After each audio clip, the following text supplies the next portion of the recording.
क्षेत्र की रक्षा के लिए, इस क्षेत्र के उत्थान के लिए, तीर्थ के उत्थान के लिए कई उन्होंने कठोर निर्णय भी लिए। आज पूज्य गुरुदेव इस चातुर्मास को संपन्न करने के पश्चात आपने बताया है तो हम पूजा भी आपकी दिशा में करवाएंगे। पूज्य गुरुदेव ने कहा भाई यहाँ पे तो उपधान चल रहा है, इतना बड़ा आयोजन हो रहा है, बीच में कहाँ पूजन होगा, उनकी अपनी क्रिया है, सबकी 125 व्यक्ति है, उनको रोज क्रिया करानी, प्रवचन होना, देशना जो उनके कार्य हैं, परंतु परिवार कैसे किया गया है वह बताना चाहूंगा। 2 चीजें होते हैं, एक तो सिद्ध और दूसरी चीज होती है साध्य। सिद्ध यानी कि उसके ऊपर सब कुछ किया जा चुका है, अब वो पूर्ण है, स्वतः सिद्ध है, उसको सिद्ध करने के लिए किसी भी चीज की जरूरत नहीं, न कोई माला की, न कोई होम हवन की, किसी भी चीज की जरूरत नहीं, अब ये सिद्ध हो चुका। ऐसा जो चक्र यानी कि गोलाकार, ऐसा जो यंत्र होता है वह सिद्ध चक्र यंत्र कहलाता है। इसमें जितने भी मुख्यतः पद हैं वे स्वतः सिद्ध हैं। इसमें मुख्य 5 पद हैं, सिद्ध चक्र यंत्र और सिद्ध चक्र यंत्र के मंत्र ये हमारे यहां पर शाश्वत यानी कि तीनों काल में माने गए हैं। तीनों काल में माने जाने का तात्पर्य केवल इतना है कि भूतकाल में भी यह यंत्र था, भूतकाल में भी ये पद थे, वर्तमान काल में भी ये पद हैं और भविष्य में भी ये पद सदा बने रहेंगे। ऐसा यदि कोई यंत्र है तो उन यंत्रों में से सिद्ध चक्र यंत्र प्रमुख है। ध्यान रहे, नमस्कार महामंत्र जैसे शाश्वत है, नमस्कार महामंत्र में जो 5 पद हैं वे ही 5 पद इस यंत्र में मूल रूप से केंद्र में स्थापित किए गए। फिर से कहना चाह रहा हूं, यह सिद्ध चक्र यंत्र एक ऐसा है, हम नमस्कार महामंत्र के विषय में कहते हैं कि नमस्कार महामंत्र शाश्वत है, यानी कि कल भी था, आज भी है और कल भी रहेगा।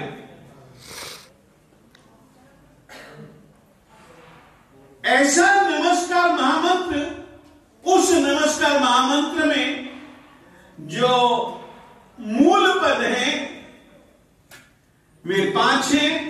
उन्हीं 5 पदों की रचना स्वतः सिद्ध है। इस यंत्र की पूजा में के एक व्यवस्था बिल्कुल जुदा टाइप की है। देखिएगा, सबसे पहले कोई भी पूजन हो तो सबसे पहले मंगल कलश का विधान किया जाता है। क्यों किया जाता है?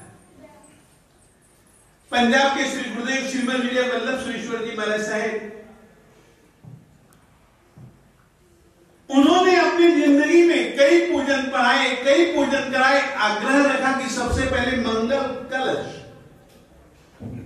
कारण है, उस कलश की स्थापना केवल मंगल के लिए की जाती है और जबकि वह कलश स्वयं मंगल स्वरूप होता है, इस कारण से उसका नाम ही मंगल कलश है। सबसे पहले मंगल कलश, उससे भी पहले सबसे पहले यहां पर अरहत पीठ जिस पर यंत्र रखा गया वह एक पट्टा है, इसका नाम है पीठ। तो जिस पर हमने सिद्ध चक्र यंत्र की स्थापना की, उसमें भी 5 पदों में से भी मुख्य यदि कोई पद है तो वो अरिहंत परमात्मा का है। इस कारण से हम इस पीठ को अरहत पीठ कहते हैं। तो सबसे पहले हम अरहत पीठ की स्थापना करते हैं। अरहत पीठ की स्थापना यंत्र के अतिरिक्त गुरु जी का वासक्य। हमेशा याद रखिए, मंत्र इत्यादि से अधिष्ठित वासक्य डाल करके गुरु जी सिद्ध चक्र यंत्र में प्राणों की प्रतिष्ठा करते हैं। इस चीज का नाम है अरहत पीठ की स्थापना। तो अरहत पीठ, उसके बाद पीठ यानी कि पट्टा, फिर उसके ऊपर अरिहंत परमात्मा की स्थापना की जाती है। वो अरिहंत परमात्मा कैसे हैं? क्योंकि आप लोगों को हमेशा क्या लिखना चाहिए कि परमात्मा, अरिहंत परमात्मा चतुर्मुख होते हैं। जब कभी भी वे समव शरण में विराजमान होते हैं, उस समय परमात्मा स्वयं या तो पूर्व दिशा में या फिर उत्तर दिशा में श्रीमुख करके विराजमान होते हैं। बाकी की 3 दिशाओं में देवता लोग अरिहंत परमात्मा की कृपा से ही 3 बिंब की स्थापना करते हैं। बिंब यानी कि प्रतिमाओं की स्थापना करते हैं। वे प्रतिबिंब परमात्मा की कृपा से ही बनते हैं और ऐसे महसूस होते हैं कि वे जीवित परमात्मा हैं। इस कारण से हम परमात्मा को चतुर्मुख कहते हैं। चतुर्मुख परमात्मा हमेशा समव शरण में ही होते हैं। परमात्मा का विशेषण है चतुर्मुख।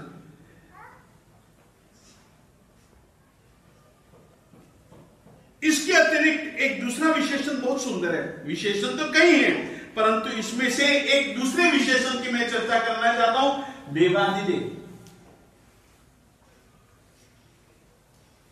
सामान्यतया देव शब्द से हम लोग 4 निकायों में यानी कि भवनपति, व्यंतर, ज्योतिषी और वैमानिक, इन 4 निकायों में पैदा होने वाले जीवों को हम देवता कहते हैं। इनको हम लोग उन 4 निकायों के देवता नहीं मानते।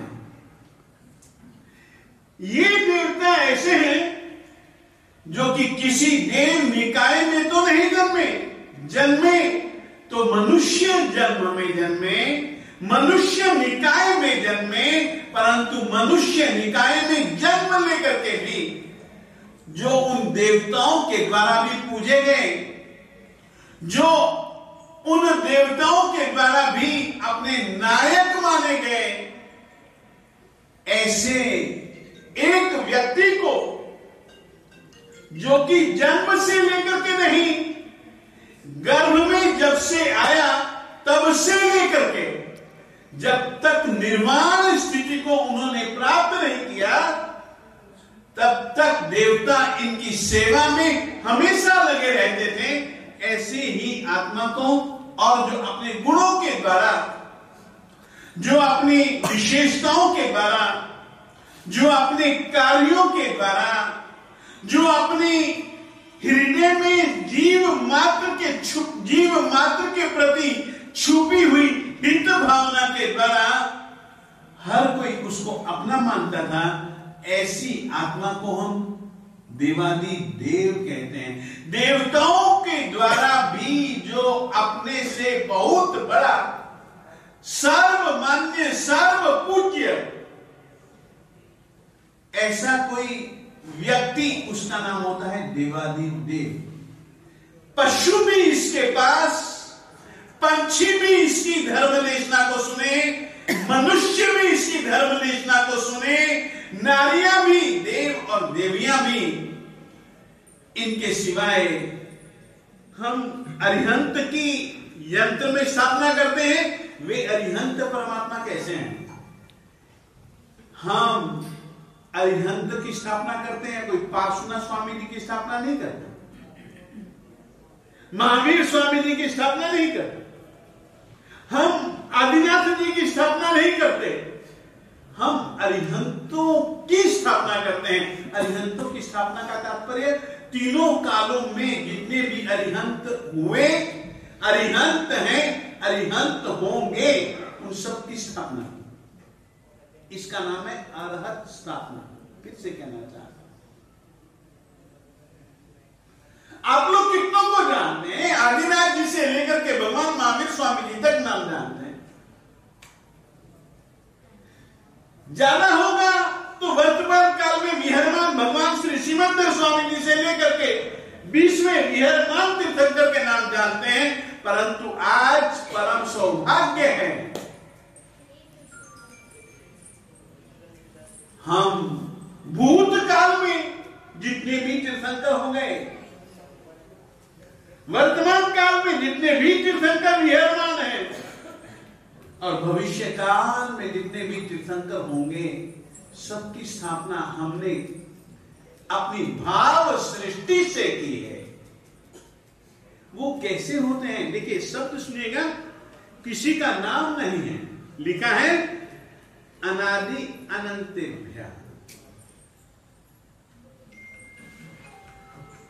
ओम नमः अरहद्भ्यः तीर्थकरेभ्यः जिनेभ्यः अनादि अनंतेभ्यः। अनादि काल में हो, अनादि काल से जो हो रहे हैं, अनंत काल तक जो होते रहेंगे, वो कैसे हैं? तीर्थंकर। तीर्थंकर में कहीं कोई भेद नहीं होता है। समबलेभ्य, उनका आत्मबल समान होता है। समबलेभ्य समश्रुतेभ्य, उनका श्रुत ज्ञान और उनका केवल ज्ञान सब में एक जैसा होता है। समप्रभावेभ्य, किसी का कम किसी का ज्यादा ऐसा प्रभाव नहीं होता है। ये तो हम स्वार्थी लोग किसी का भजन किसी कारण से ज्यादा करने लग जाए तो हम ये नहीं कह सकते कि उनका बल ज्यादा है, उनका ज्ञान ज्यादा है, उनका प्रभाव ज्यादा है। ऐसा आप कभी भी नहीं कह सकते। सम केवलेभ्यः, जिनका केवल ज्ञान समान है। सम तत्वोपदेशेभ्यः, जिस तरीके से तत्वों का उपदेश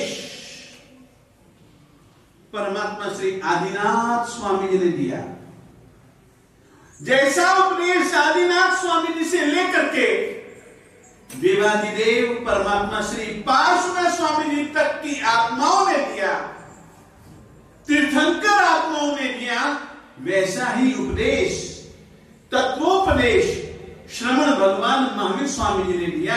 कहीं पर भी उनके तत्वों के उपदेश में कहीं पर भी अंतर नहीं। ऐसे सभी के सभी हम अरिहंत परमात्मा वो कहां पर पैदा होते हैं? पंचदश कर्म भूमि भवः, 15 कर्म भूमियों में 5 भरत, 5 ऐरावत, 5 महावीर, यानी कि 15 कर्म भूमियों में आज के दिन यह पूजा विधान किया जा रहा है। ठीक है, गुजरात में तो हमने देखा ही है, राजस्थान में भी हमने देखा है, महाराष्ट्र में भी हमने देखा है, लगभग जहां जहां गए वहां पर हम देखते ही रहे। पंजाब में ऐसा मैं पहली बार देख रहा हूं, नए आते हैं, देवता लोग आते हैं, उनमें से आने वाले देवता अपनी अलग अलग ड्यूटी, अलग अलग कार्य करते हैं। वो क्या क्या कार्य करते हैं? जहां परमात्मा आने वाले यानी कि जन्म लेने वाले हैं, सबसे पहले अब परमात्मा का जन्म होने वाला है ना, तो वो क्या करते हैं? सबसे पहले भूमि, जहां जिस धरती पर परमात्मा अवतरित होंगे, उस भूमि को इस तरीके से घूमते हैं कि सारे का सारा कूड़ा कचरा वहां से उड़ा करके गायब कर देते। किसी भी प्रकार की गंदगी नहीं। यह काम वात कुमार देवता करते हैं। किसी भी प्रकार प्रकार का विघ्न न आए, उस कारण से वो धरती मां को महिम पूता, धरती को पवित्र बनाते हैं। फिर उसके बाद में परमात्मा का तो पुण्य ही अलौकिक होता है। जब परमात्मा ने अवतरित होना है तो चारों तरफ का वातावरण सुगंधित बन जाए, गंधीला बन जाए, और उसके लिए धरती पर से मिट्टी उड़े नहीं। उसके लिए धरती को धोने का काम, जैसे कि हम लोग ये साफ करते हैं ना, वैसे धरती को धोने का काम भी देवताओं ने मिलकर के किया। फिर भूमि शुद्धि के बाद में हम अशुद्ध न रहें। सबसे बड़ी चीज तो ये है, हम अशुद्ध न रहें। और हम दो तरीके से शुद्धिकरण का विधान करते हैं। शरीर की शुद्धि का विधान तो ठीक है, स्नान करके बैठे, अच्छे ढंग से साबुन वाबुन से किसी भी प्रकार की मैल शरीर पर नहीं रहने दी, ठीक है। परंतु मंत्र शुद्धि, मंत्र से देह की शुद्धि, मंत्र से मन की शुद्धि, मंत्र से आत्मा की शुद्धि, ये विधान भी हम लोगों ने किया इत्यादि। बहुत अच्छे अच्छे विधान। इतना ही नहीं, मन गंदा होता है, जैसे शरीर पर मैल होता है ना, मन के ऊपर भी पापों का मैल होता है, ये याद रखिएगा। शरीर पर ये मिट्टी, कट्टा, न जाने क्या क्या लगता है, तो उसको साफ करने के लिए जल, साबुन इत्यादि है।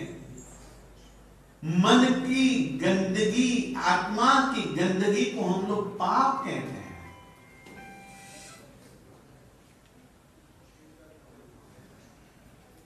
मल शुद्धि के लिए, मैल शुद्धि के लिए हम जल का प्रयोग करते हैं, तो इसकी शुद्धि के लिए, पापों को जलाने के लिए हम लोग कलमश दहन की विधि करते हैं। वो विधि भी हम लोगों ने की। और इतना ही नहीं, अब देखिएगा, अब यहां पर आप देखिए, ये खास बात तुम लोगों को मैं बतलाना चाहता हूं।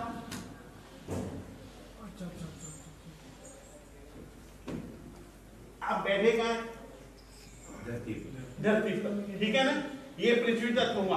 5 तत्वों का शरीर और 5 तत्व की साक्षी में ही ये काम। हम धरती पर बैठे, ठीक है, ये भूमि है, ये बाल्टी है, बाल्टी में पानी है, ये कौन सा तत्व है, ठीक है। अब यहां पर हमने मंगल दीप की स्थापना की है, ये रही, ये क्या है, वायु तत्व तो वातावरण में है ही, आकाश तत्व भी है। पंचभूतों की शुद्धि के लिए शरीर पंचभूत में है। पांचों भूतों में, यानी कि पृथ्वी, जल, अग्नि, वायु और आकाश, इन पांचों भूतों की साक्षी में पूरे के पूरे लोक में है। आकाश पूरे के पूरे लोक में है, पानी भी है, अग्नि भी है। तो इन सबको साक्षी बना करके हम यह पूजन करते हैं। देखिए, पांचों की पांचों चीजें आपको मिलेंगी।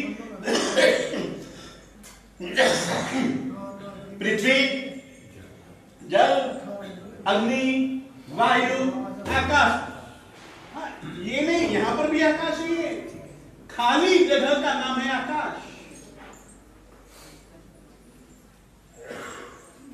पांचों भूतों को लेकर के, पांचों भूतों की साक्षी में, पांचों परमेष्ठियों की साक्षी में, पांचों परमेष्ठियों से संबंधित शक्तियों की साक्षी में हम लोग ये सब काम करते हैं।